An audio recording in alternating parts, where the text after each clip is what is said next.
Thank you, everyone, for coming to the May 4th meeting of the Measure 91 Joint Implementation Committee. Tonight we have some interesting pieces of work that we're going to cover. We have the pleasure of having the Director of the Oregon Health Authority, Lynn Saxton, here to offer a few insights for us, provide some testimony on the work, and then we are going to walk through the amendments that people have proposed to go into Senate Bill 844 so that Mr. Crawford can describe what they consist of, and proponents of the amendments have an opportunity to describe their rationale in seeking to amend the bill to include those. So with that, do we have Ms. Saxton here?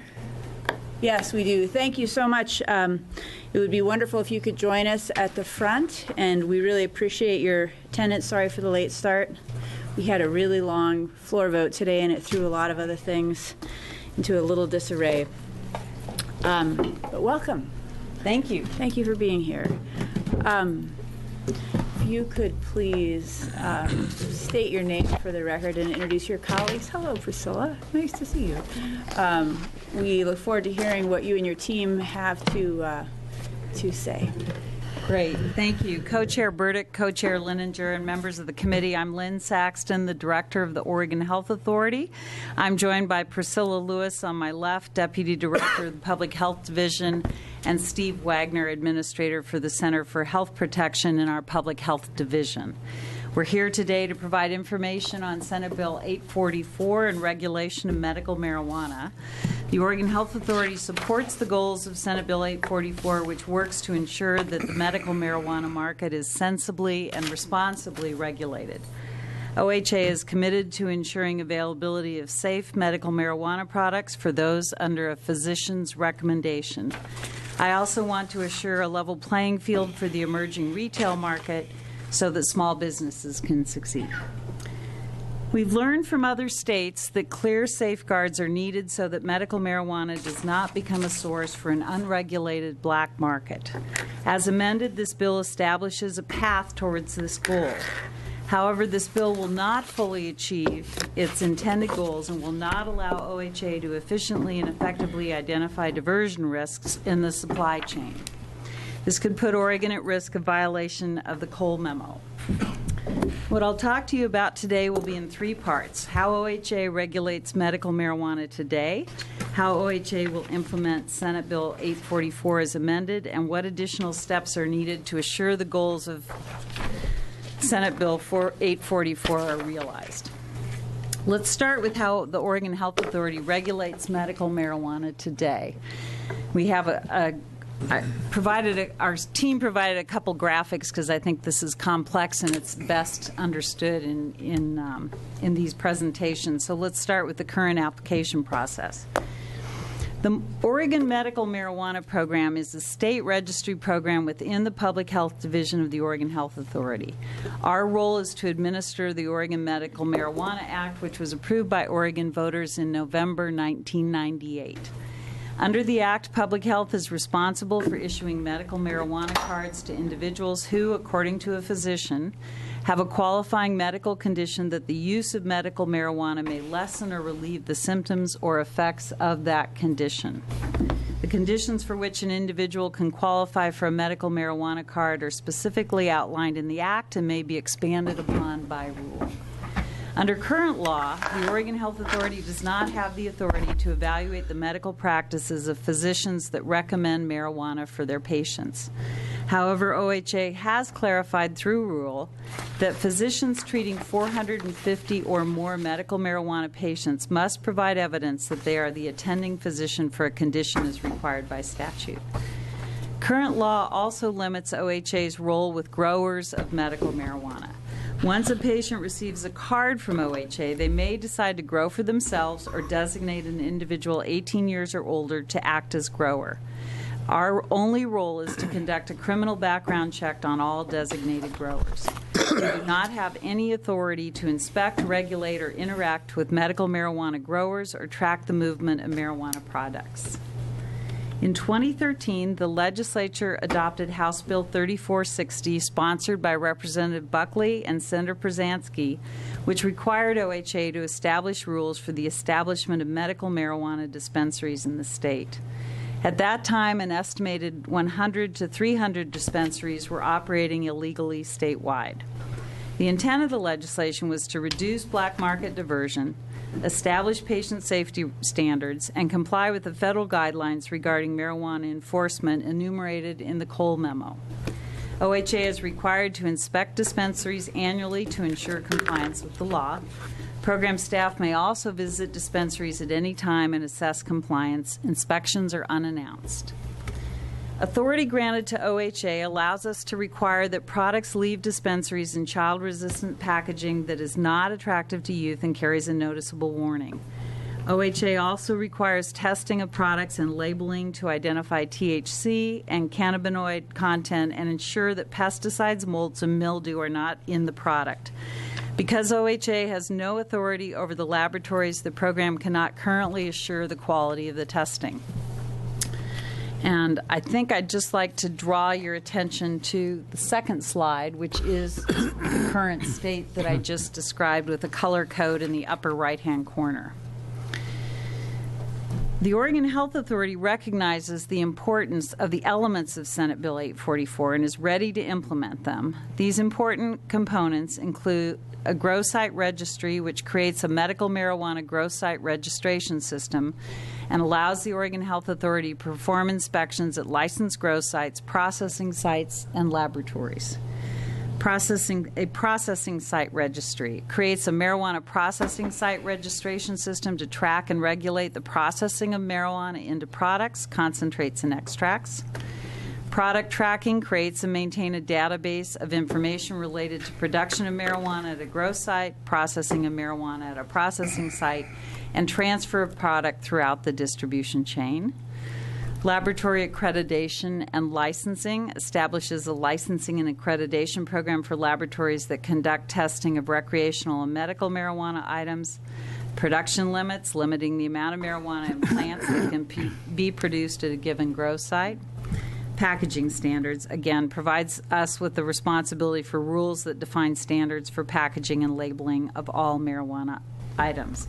I would direct you to the second slide, or the third slide. Thank you. This is the projection of Senate Bill 844.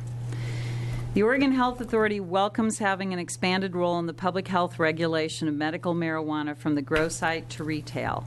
Once enacted, Oregon Health Authority would hire the correct number and type of inspectors for grow sites and laboratories and work quickly to ensure rules are established to provide the necessary guidance to the new regulated community and reduce risks to public health and safety. We will also hire staff to monitor and analyze data and develop systems on how to identify diversion risks in the system. We understand and share the committee's interest in ensuring that the medical marijuana market does not become a source for black market marijuana. However, while Senate Bill 844 is well intended, we believe there are several issues that will limit our ability to accomplish the intended goals of the legislation. Our first concern is that OHA is required to track the amount of usable marijuana that is transferred from grower to processing site, from processing site to dispensary, then from dispensary to card holder. However, under Senate Bill 844, medical marijuana growers are only required to submit information to OHA on product transfers on a monthly basis. Monthly reporting will not provide the information necessary to actually track the amount of marijuana that is present in the system and could allow the possibility for significant diversion. In order to successfully reduce diversion, OHA will need the ability to track inventory and transfer of marijuana with equal visibility to the retail seed-to-sale system. Concern number 2. There are currently no possession limits for medical marijuana card holders. We believe that by not having possession limits, a system would be created where medical marijuana card holders could become the source for black market marijuana sales. Concern number 3. Medical marijuana processors under Senate Bill 844 are allowed to transfer any amount of marijuana to any patient, caregiver, or dispensary without limitation. We believe this provides the opportunity for processors to become unlicensed and unregulated distributors, i.e., while licensed as a processor, they would not be licensed for the dispensary-like activity. Concern number 4. We also have numerous concerns around commercial kitchen regulation. While local public health departments regulate restaurants, the Oregon Health Authority does not have expertise in regulation of food processing sites or commercial kitchens. While we understand the committee's concerns around too many state regulators impacting the industry, it is necessary to rely on the technical expertise of the Department of Agriculture. Just as a complex industry relies on specialists, complex regulation and health protection requires specialists in the field. Additionally, by only including regulation requirements for processors using edibles, a processor or a commercial kitchen who makes concentrates or extracts may do so in a facility that has not been inspected for health and safety standards.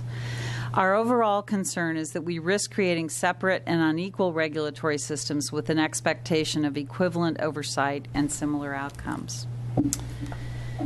As I shared earlier, the Oregon Health Authority fully supports the goals of Senate Bill 844 and believes that there are additional steps that can be taken to ensure that the medical marijuana market does not become a source for black market marijuana sales in Oregon. These potential steps include OHA could be given the authority to collect data on real-time point-of-transfer reporting and recording of medical marijuana transfers. This real-time reporting would help us ensure there is integrity in the system and allow us to better identify weak points for diversion of product into the unregulated black markets. One tool that is available is to track the product from seed to store by barcode or RFID tracking tools. Secondly, reasonable possession limits could be established for medical marijuana card holders. Medical marijuana processors should be limited in the amount of product that they can transfer, limited in the circumstances in which they can transfer products, and be required to register as a dispensary to distribute products to card holders. Further, it needs to be made clear how processors receive flowers for processing, as all medical marijuana is the property of the card holder. ODA needs to have the authority to conduct food safety inspection of edible marijuana production. The requirements that commercial kitchens and processors be regulated and the state agency that should regulate them should be clearly stated in the law. I appreciate this committee addressing this issue, and thank you for the opportunity to testify today, and I'm happy with my team to answer any questions you may have. Thank you. Anybody have questions? Representative Buckley. Thank you, Madam Co-Chair. Thank you for your testimony. I appreciate it very much. Part of the balancing act that we're wrestling with has to do with the oils and the amount of marijuana necessary to produce the oils. And I'm sure that's been part of your considerations as well, of basically how to get to the point of making sure there can be a transfer of medicine at a level enough where the oils can be produced that help patients. And do you have any thoughts on that in terms of how to address that particular issue of a high concentration? Yep. Steve, do you want to answer? Sure. Chairs Burdick and Leninger, Representative Buckley. I think that is at least about starting to... I'm sorry. I'm sorry. Could you please state your name for the Yes, record? thank you. Steve Wagner. I'm the Center Administrator in the Public Health Division. Thank you. So I think it starts with... as you work through and define both what concentrates and extracts, and we get to those definitions, that's the start of it. But I think that it really is about trying to set some limit in terms of an initial possession. We've got to have some piece around that. I think there is either through the legislative process or through rules to identify what the individuals are using. how is it that they're holding on to it? We heard I know you heard testimony before from a woman who was got together with her friends and prepared it once a year. I think there are pieces around that that are different than having unlimited amounts that are received from a processor.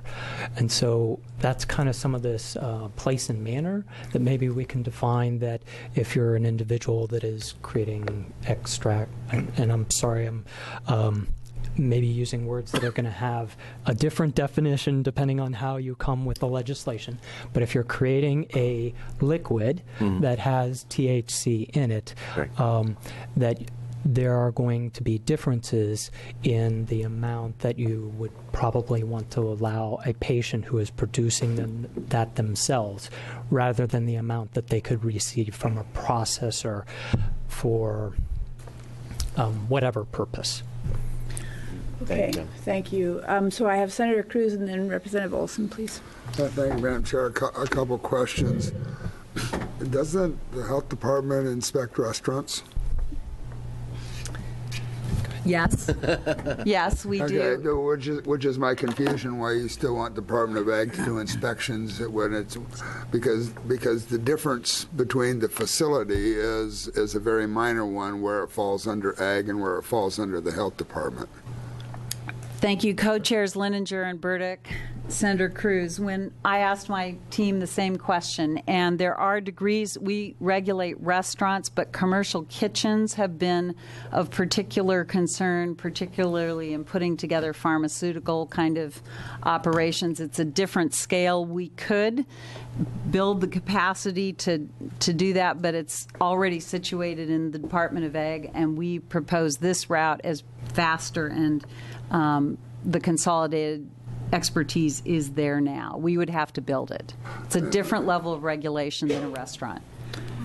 I understand that, I guess, and I understand when you're talking about canneries and things like that is the level that Department of Ag is doing, and I would suggest that institution that is canning corn might be slightly different than an institution that is making brownies. Okay, and I guess my thought, and for you guys to think about it, is we're going into something brand new here. Okay, yeah. and we may, because somebody's going to have to ramp up to do it.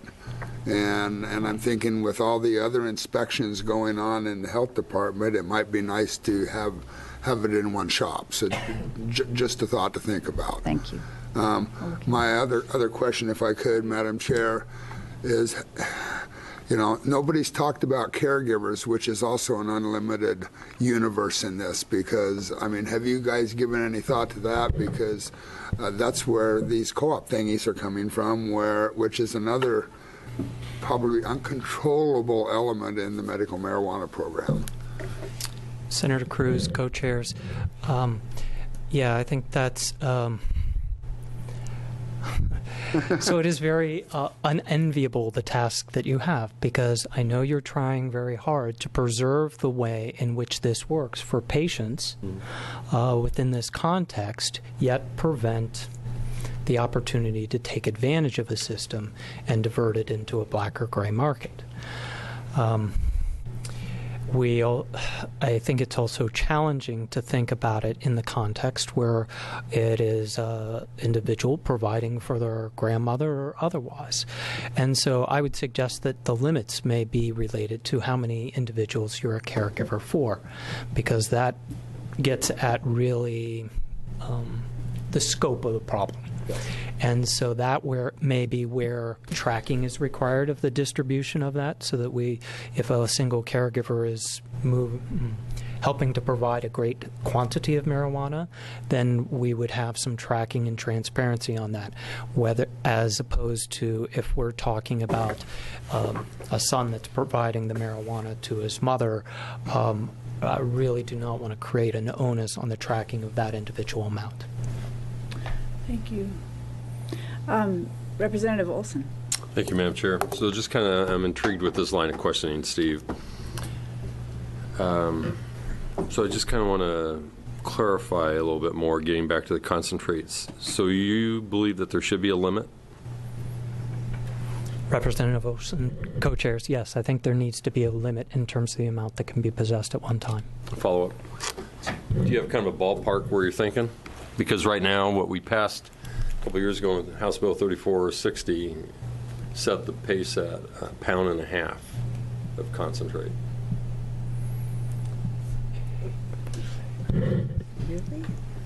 Yes, so Representative. Not pounds, it's liquids. But it equates to 1.5 pounds of liquids. That was asked on the House floor, Senator. I understand, but it is liquid Okay. versus pounds. It's not dry weight. It's ounces. So Representative and Go ahead. Representative and members of the committee, co-chairs. Yes, so in terms of that quantity of concentrate, I think that there's certainly a distinction between something that is, for example, a beverage that's consumed that is an infused product and something that is by what our standard definition of a concentrated product is, that is probably not consumed all at one time. So I think there needs to be some limit in terms of how much is available, because that becomes something that is not consumable by that individual in a narrow period of time, but is instead something that could be distributed to others on a black market. Okay, thank you. Senator Ferrioli, and then it looks like Senator Przanski. Thank you, Madam Chair. First, Ms. Saxton, thank you. I'm one of a legion number of Oregonians that are grateful for you taking over the reins at Oregon Health Authority. I'm glad to see you in your official capacity here today. Have you given, Madam Chair, any consideration to an advisory committee for the OHA similar to what the OLCC has impaneled? We have not in this context. We certainly could. We have an overall public health advisory committee or board panel currently in existence, and part of our current effort has been to consolidate some of our committees and task forces for effectiveness. But given the subject matter and given the newness of this, we'd be happy to consider that. I think that's an excellent idea. Madam Chair, if I could just follow, and then I have one more question. Given this issue that we just discussed on the question of supplying the concentrators who have apparently an unlimited demand for feedstock, I think you're going to need the kind of expertise that you can get from folks that are already in that end of the business from Washington, Colorado, and others that are here in Oregon doing that work. And if we don't have that expertise, I think we're just going to be guessing as lay people. So I'd urge you to do that. Madam Chair, the other question is, I have no reason to assume anybody on this panel knows the answer to this question. Since the only marijuana in Oregon that's legal is medically produced, do you have an idea of how big the production for Oregon actually is in pounds, tons, hectares? Do you have any idea of what's being produced out there? Acreage. Co-chairs Burdick, Lininger, Senator Ferrioli, we do not. Okay. Madam Chair, the size of the bread box, I've heard numbers that are astounding. And I'm not going to repeat them because they're that astounding. But I think it would be good for us to try to get somebody, Oregon State University or somebody, Department of Ag, somebody to give us an idea of what the current level of production is in the state of Oregon. I think it will be a shockingly large number. Thank you, Madam Chair. That's a good point. Senator Przanski. Yeah, thank you. Ms. Saxon, my understanding is there already is an advisory committee that is part of the Oregon Medical Marijuana Program. I'm not sure if you're familiar with that as being already in existence.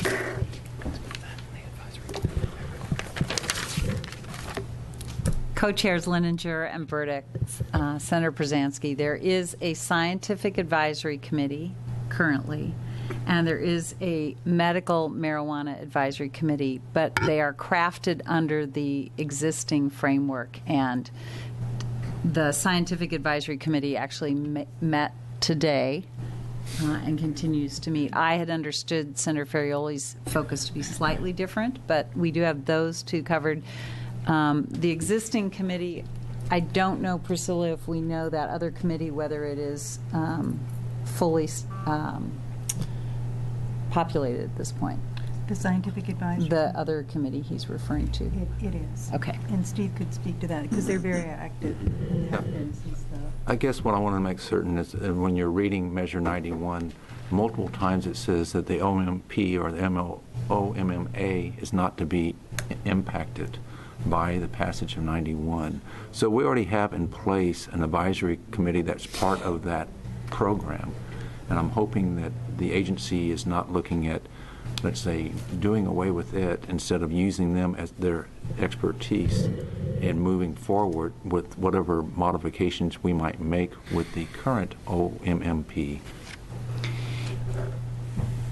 As co-chairs Leninger and Burdick, Senator Przansky, I would suggest, as part of our current look at agency practices and committees, that, and given the changes brought forth by Senate Bill 844, my recommendation to this committee would be that we look at the membership of that committee and ensure that we have sufficient expertise. We are doing that with all of our advisory committees right now, including, as part of that effort, looking at scope of work and timeliness of what they're focused on. There's been about a 2-year gap in addressing all the committees that advise the Oregon Health Authority, and we have made a decision which is in motion to update, review, and refocus mission where necessary.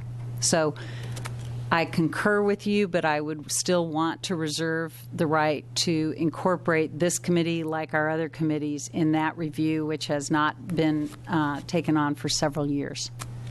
Okay, if I can follow up. Yes. I guess what I would just say regarding that advisory committee, my understanding is it's extremely active. It's not been one that's been dormant for 2 years.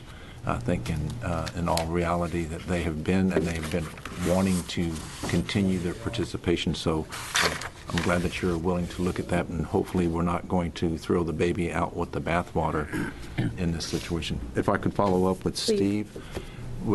Representative Olson asked you about quantities for concentrates. I heard an answer, and I guess I just need some clarification. If you have someone that's actually doing outdoor growing and they're converting that usable marijuana into extracts or concentrates, they would have a vast amount that would be transformed, and if that was something they're planning on using during a duration of a year or some longer period than just a month, do you think that it would be appropriate for them to have that larger quantity so they could actually do their self-medicating, or are you considering that they need to be able to or be required to go to a dispensary on a regular basis to purchase and to access that medicine? Senator Przansky, co-chairs, members of the committee. First, so as I understood your question, it had to do with whether someone that's growing and then processes it themselves should be allowed to have a relatively unlimited quantity. And yes, so I think there's an issue in terms of scale. So if we're talking about a grower and as I understand the question, it would be about an individual who's doing that grow, 6 plants, they're harvesting that, they're creating a concentrate or extract. I think that that's not the scope of the issue that we're most concerned about. It is instead an entire grow site with whatever up to the number of plants that we're talking about, that becomes processed concentrate or whatever, that we need to make sure that we understand the limits there, or in fact, if there's no limit on possession for an individual, could all of that processed concentrate go to one individual? And that's what I'm kind of concerned about, that patient could then be the source of the diversion because they can receive an unlimited amount of concentrate. If I Do you follow, have, yes, please, Representative Buckley, If I could and follow- then Senator Byer, do you have a question? I'm trying to follow the thinking on it. Since the patient can grow for themselves, and a grower can grow the same number of plants for the patient, I'm having a hard time trying to figure out what the difference is if I grow the plants for myself and I do my concentrate, or if Co-Chair Langer grows the plants for me, the same number of plants, and gives me the marijuana to do the concentrate. I'm not sure what the issue is on that. If Co-Chair Langer gives me the plants from 3 other patients, I could see where the concern would be, because all of a sudden I would have way more than I could have if I grow for myself. So I'm trying to figure out exactly where the concern is lying. Representative Buckley, co-chairs, that's your example of them providing all of the concentrate that is produced from the plants of other patients as well is exactly what I'm concerned about. So it is not the providing the material from the plants that I was asking for the grower to grow. Mm-hmm. It is providing all of the marijuana material that might be from multiple patients for which that grow site is growing. Because I would understand that that it would be permitted under at least the way it's structured now. Thank you, ma'am, because I think that's not my understanding. My understanding is that the patient would still own the amount of marijuana that was grown for that patient, but would have no ability to access the other marijuana from another patient. So that's something that I think would have to be clarified. At least that's my understanding, is that a patient could, and I guess there is a gap in the program. I'm going to choose. I don't want to choose my Republican friends because they get a little uncomfortable. No, go ahead. No, feel free. I just read.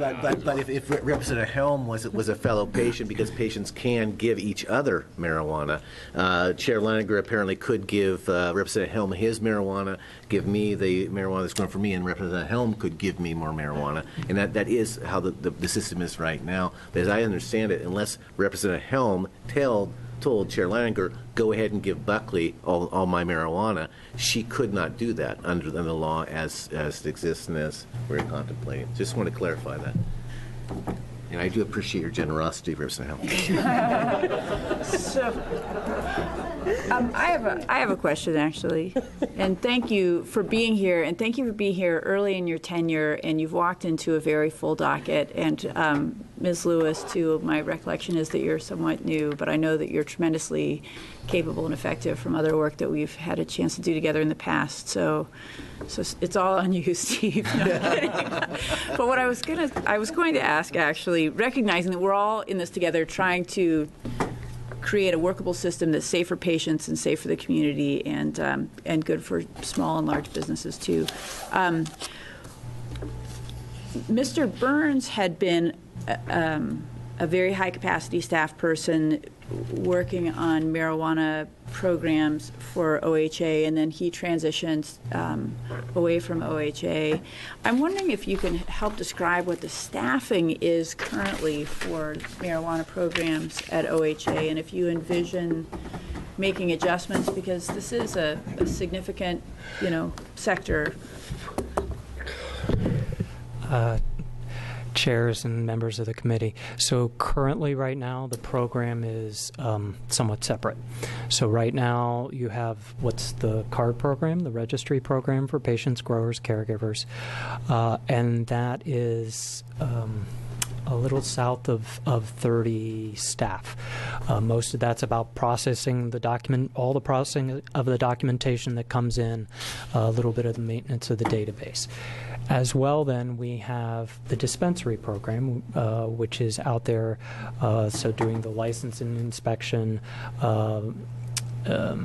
any necessary enforcement actions that occur. That is, I should be able to do this with a number, but I can count the people just by looking at them. It's not very big. So we have 4 staff right now that are actually the investigators, a clerk that's doing the administrative process, and someone who's really working that GIS aspect of making sure that we've got the 1,000-foot set-asides and others. So it's a super small program right now. So given that really there are a few expansions that really are happening concurrent, not just with potentially this increased regulatory authority, but with the lifting of the moratoriums, we have a number dispensaries that will now be looking to operate that previously could not. So that inspection workload will increase. We're at almost our 1-year anniversary, so we're about to see the reinspection of facilities as well. And then certainly we would have the workload about regarding the licensing of processors, why we talk about it as a card for growers, we would still have that regulatory inspection kind of activity that would need to occur. So that is a significant growth in terms of the responsibilities. And who's the director of that set of programs? Are you the lucky person to be in charge of that, or Co-chair, yes, I am. you are? Okay, great, thank you. Any of that, Senator Burdick? Thank you, Madam Chair. We really haven't gotten into the issue of these clinics that issue medical marijuana cards, and I understand there are a high percentage of cards that are issued by a small percentage of clinics for a variety of reasons. And so I'm kind of intrigued by your chart here, which makes some reference to 450 patients. I guess I'd like to find out more about how you treat the clinic, how you regulate the clinics now, and what you see happening in the future. We haven't dealt with it in this legislation, but it's entirely possible that it does have a legislative, it will have legislative needs in the future, and I'd like to get an early sense of what you see from the clinic perspective. So, co-chair and members of the committee, so let me kind of talk about the framework and how that kind of came to pass, as I understand it. And I will tell you that I'm 6 months to Oregon, so I don't have a heck of a lot of history about how all this came, other than understanding from many of the program staff that have been there quite a long time. So as there was some concern with regard to some of the physicians that have quite a number of patients, my understanding is they believe that within the context of rule that they could at least do some confirmation that those physicians really were the attending physician for the condition under which the recommendation was being provided. So we were trying to, without going to the depth of understanding whether or not they were completely how they were practicing medicine, we were at least trying to affirm within the scope that we had that they needed to be that primary attending physician. And so the way in which that 450 number came about is that there was a look to say, well, how many patients are there? What's the percentage of what that would look like in reference to the Oregon population, and how many patients could a physician reasonably see in a period of time. And that's where kind of the 450 came out, is if you were a super high producing physician and you were your percentage of the medical marijuana card patients was uniform across, 450 was about where we came up. Madam Chair, if I could interrupt, 450 Sure. Over what period of time? A year. 450 patients a year? And yes, ma'am. So the idea is that because they do need to be seen annually by that physician, so this is an annual card, that was kind of that expression, that if you were seeing more than 450 patients annually, we wanted a little bit more additional documentation to show that you truly were seeing each of these patients as the primary attending physician for that condition. And Madam Chair, if I can just follow up, what is the, so 450 is the low, and what is the high end for some of these physicians? What's the most patients a single physician can see? Wow, this is the moment where I wish I had cheaters. One second, I think I have it sitting right here. So this was as of January 2015, and the most was 7,573 patients. One physician? For one physician. 7,000? It's a big patient load.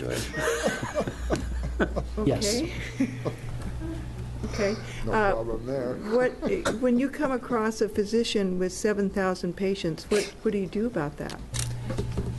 So for or for 450 patients. So they're each, whether it's that physician or anyone who, and let's see, do I have the stats on? I could shuffle through the papers, and I'm sure I have the stats of how many physicians are over that 450 limit.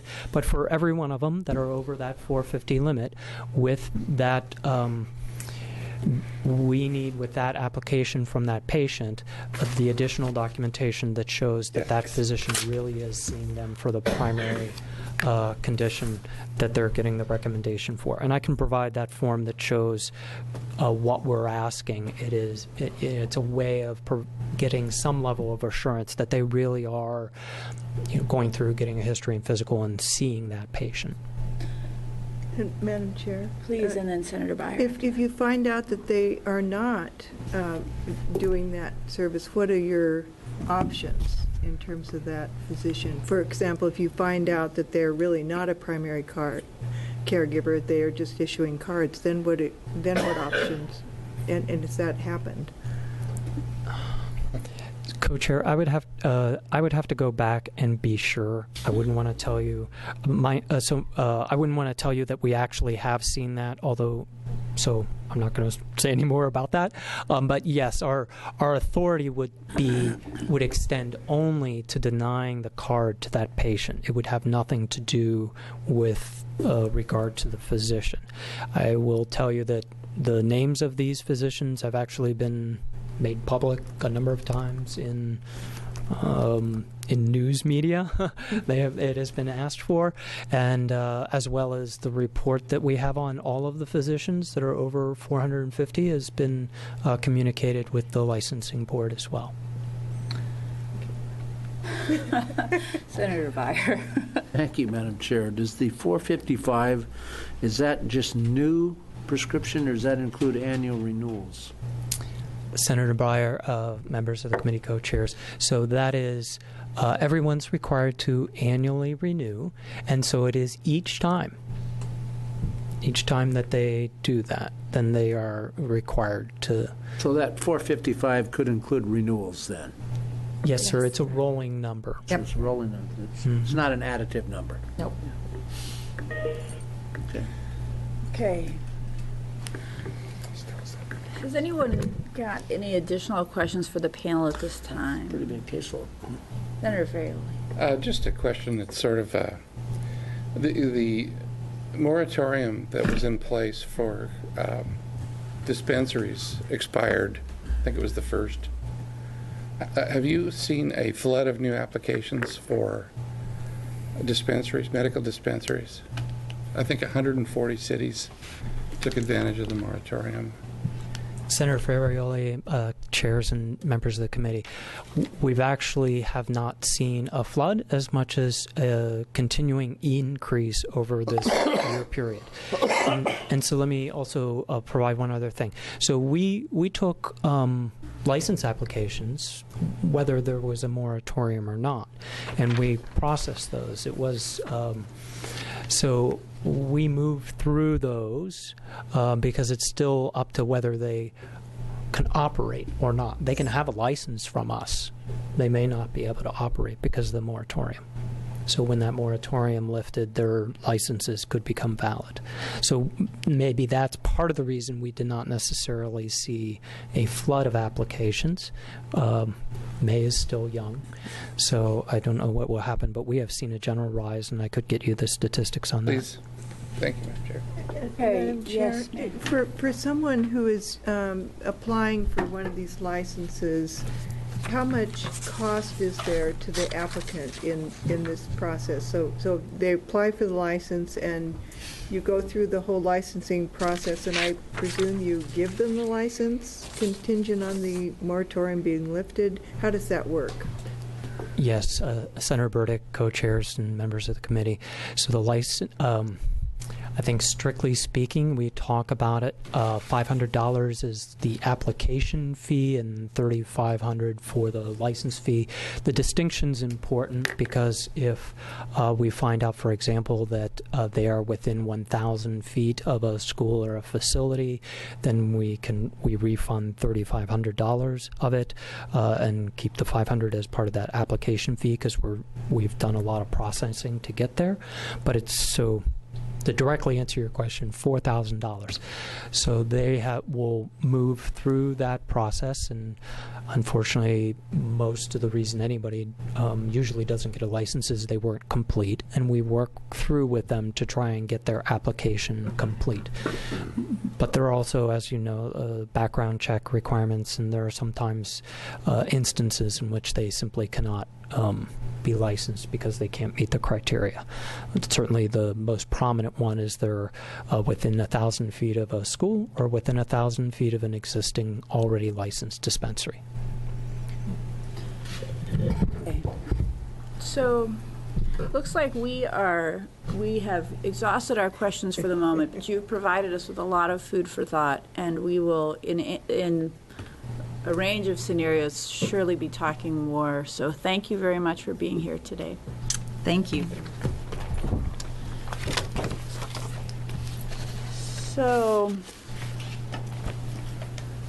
at this stage in the conversation, we have several amendments that have been posted on OLS that people have filed since our last meeting. This is an opportunity to have Adam describe them, and if the individual who sought the amendment would like to, to have Mr. Mayor describe them perhaps, and the individual who sought the amendment is welcome to, put forth the reasoning for why they think that would be a helpful addition. So now we have Mr. Mark Mayer, our dauntless drafter of a ton of legislation. Thank you, sir, for being here. You could introduce yourself for the record. We'll look forward to hearing what you have to say. Chairs Burdick, Leininger, members of the committee, my name is Mark Mayer, Deputy Legislative Counsel. I was specifically asked by the committee administrator to come in and talk about the -16s, 13s, and 17s. I could also talk briefly about the 14s and the 15s if you would like me to do that as well. I think that would be fine. Thank you. Okay. I'll start with the 13s and the 17s. They're the more complicated. And the important thing to remember about the 17s is they have all the components of the -13 amendments, plus they have possession limits for usable marijuana, as well as some clarification language around information that's going to be given to cities and counties. Both amendments contain clarification language around medical cannabinoid products, and that clarification language basically states that these products, including a product intended to be applied to a person's skin or hair, it's intended to get at the topicals. Both amendments memorialize the rule for $20 of issuance or renewal of a registry identification card to a person having served in the armed forces who's been diagnosed with post-traumatic stress disorder. Both amendments take all the residency requirements from 4 years for the licensed producers, processors, and dispensaries and move that cap down to 2.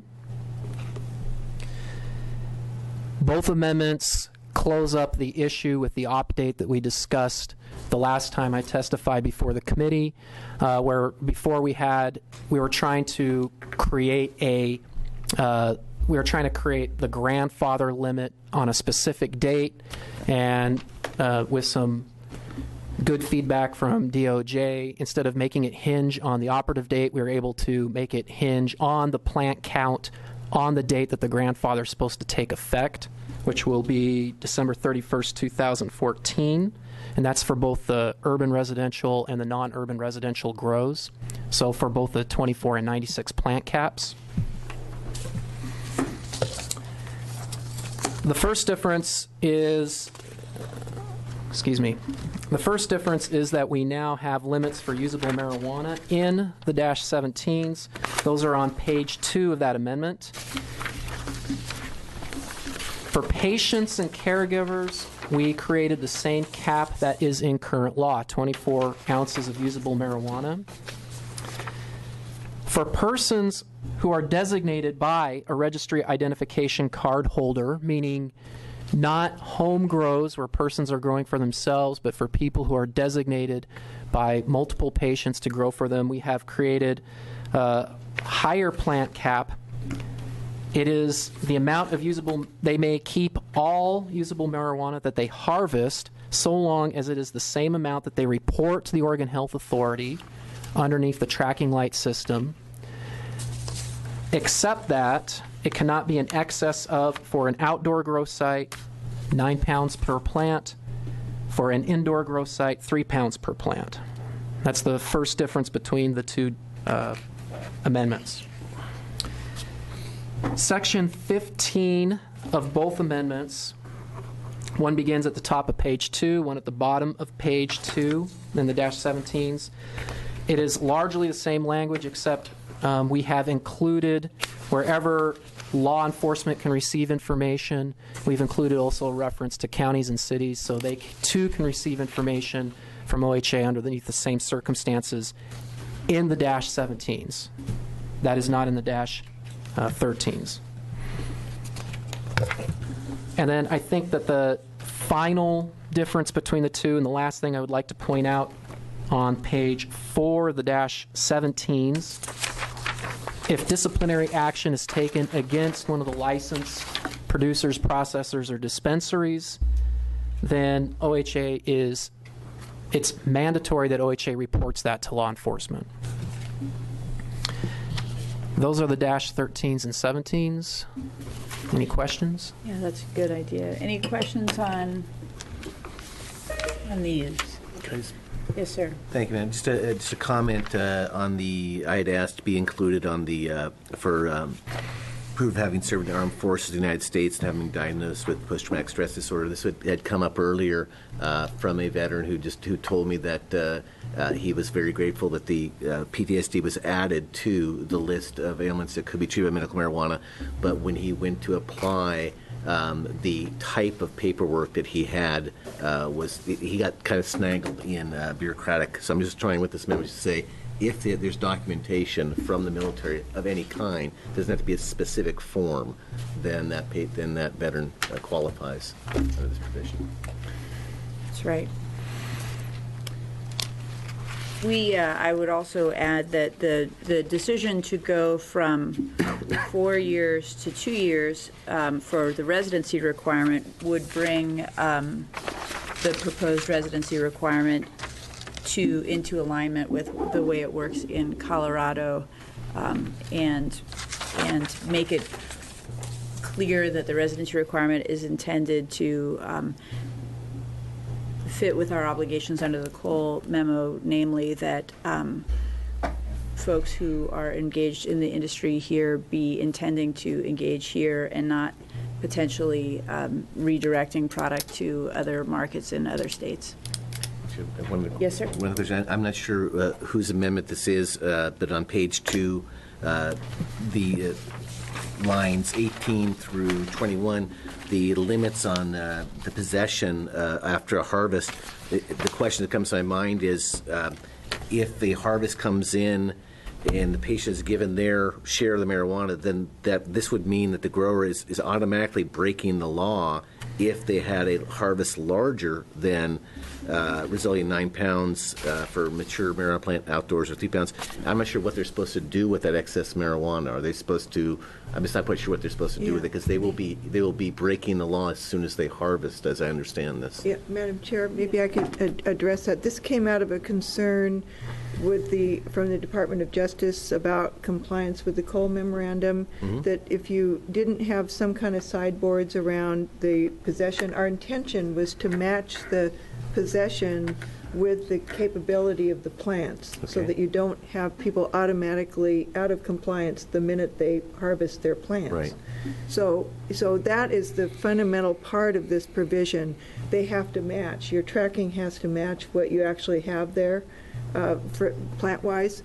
They wanted an upper limit, so we just kind of arbitrarily, based on testimony we've received in this committee, picked 9 pounds for outdoor plants and 3 pounds for indoor plants, thinking that that was a pretty generous allocation per plant. So that is how we set the ceiling, that people would not go, it would be very, very unlikely to go above the ceiling, but they're obligated to go below the ceiling if the plant product doesn't justify the possession. Great. I look forward to hearing the folks who do this for a business and getting the reaction on that. Yeah, and again, that it was arbitrary based on what I've heard in this committee, and it may not be quite right. We intended to be on the high end for the overall cap. Thank you, Senator. Okay, so that is a description of the -13s and -17s. Does anyone have additional thoughts, questions for Mr. Mayor on those before he moves forward to the next one? All right then, let's proceed, please.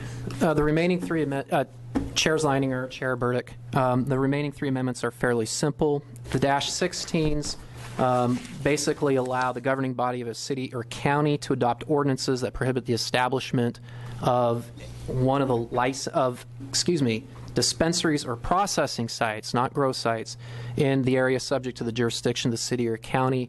They also grandfather in registered dispensaries that are registered with OHA on or before May 1st, 2015. And then the final 2 amendments, the -14s and the -15s, both take the current operative date, which is March 1st, 2016 of next year, and they move it back. The -14s move it back to December 31st, 2016, and the -15s move it back to July 1st, 2017, which would fall 1 day out of the upcoming fiscal biennium.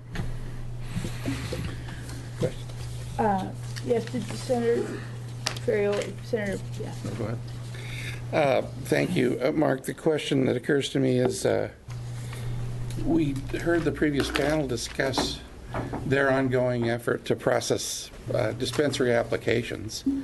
For the purpose of the -16s, would that mean all of those applications that were processed but have not operated, would they fit into the grandfather clause? Or would those only be the dispensaries that were not only licensed, but by the local jurisdiction permitted? Co-Vice Chair Ferrioli, the way that I read that would be, since if they are registered, then they would be grandfathered in from the ordinance. So, Madam Chair, that so any one of those applications that was received for siting in a city that had the moratorium on would be grandfathered in? Correct. Wait a second. Maybe, Madam Chair, please. Maybe I'm not understanding the process. But if a dispensary has been, they've gone through the process and OHA has given them the go-ahead, but they have not yet received a permit from the city because they're under a moratorium. Does the city give a permit and just say you can't have this till the moratorium's gone? How does that work? Chair Burdick, the language in the amendments says is registered with the Oregon Health Authority. So if they've gone through that registration process and they're holding on to the registration even though they're not allowed to open, then the language that is in the -16s would grandfather them in. We could change the language ever so slightly to something along the lines of is registered and making transfers as described in ORS 475-314, and then you would have to have an operational facility in order to be grandfathered in. But Madam Chairman, to follow up, don't they have to also have a city permit to to operate? I mean, you could be approved by the OHA, but don't you also have to have a city permit?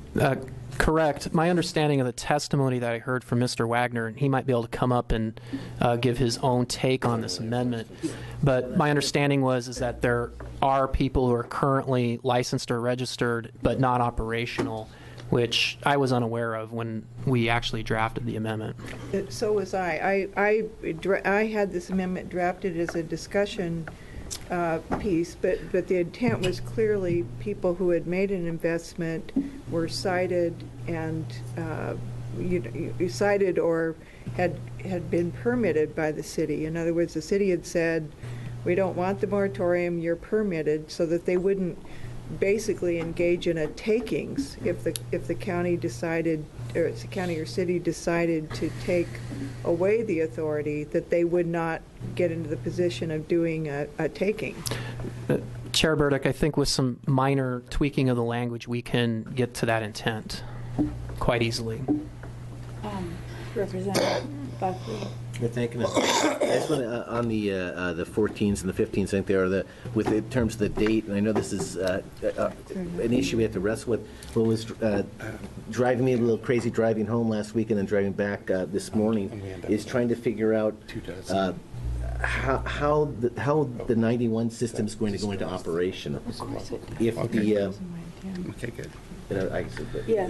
if the operative date for the plant limits is a certain date, and we're expecting if we are expecting the medical marijuana growers to help grow for the recreational side, I'm concerned about how dropping plant limits while asking producers to produce more for the recreational side is going to match out. I'm not quite sure how that balance is enacted, which is why I think the dates are important for us to try to figure out to get it right. We might not be able to make this decision until we make the decision on, are we going to have the medical marijuana growers grow for the first year of the Measure 91 shops? If we are, then I think we have to be very careful about what we do with adjusting the size of the grows. We just have to do it in a thoughtful manner.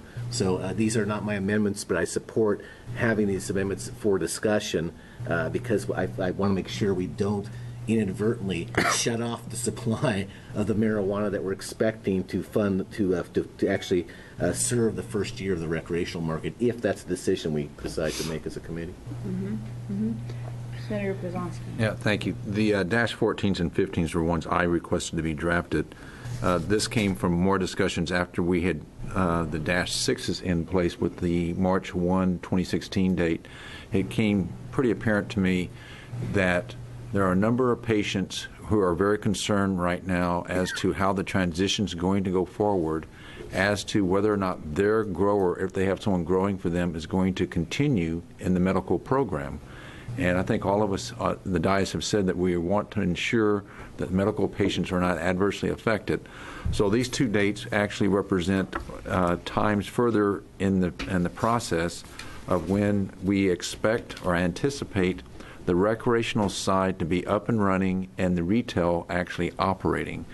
Based on what OLCC's told us, they expect it to be sometime in the fall of 2016 to be operative with retail sales for rec. So by having either the dash 14s, which would be the end of that same year, we would kind of see where and how the growers are going to, let's say, potentially separate from the medical program and go into a full license program for recreational. And the July 1st of 2017 gives a little bit more flexibility to allow for that to shake out. And we wanted to do that and as an alternative to allow for that market to settle.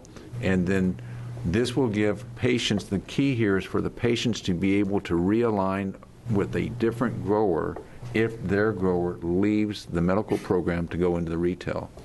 And that will give them the opportunity to, it's not as easy as just going into the yellow pages and finding somebody. There are some, I know, associations that help get patients aligned with growers that do certain type of varieties that are dealing with different type of ailments.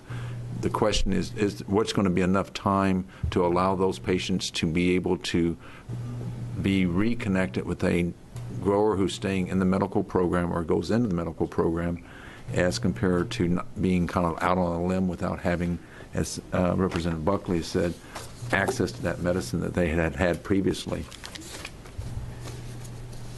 And Madam Chair, on that point, I think that's been a difficult issue for some people, and I think one of the things that might be considered is requiring growers that intend to switch to the medical market or to the recreational market to inform their patients on a timely basis so that they will have a time to make the adjustments. And that's something I haven't had an amendment drafted, but I'm considering doing that for the. Okay. And Senator Brzezinski. right, and following up with that, the other part of this is with us putting down the number of patients that a person can have and having the grandfather. One of the issues is you could have someone that's grandfathered in for a larger set of patients, and they choose to go recreational. Now you're putting a squeeze on those individuals who are with this grower who has been doing a larger grow, and how do you align them into somebody who is within a smaller number of, based on what we've put there. That's the parts, the hydraulics that we need to keep in mind if we really don't want to have an adverse impact on the patient. Any additional thoughts on this? So, Mr. Mayor, are there any additional thoughts that you'd like to offer on this?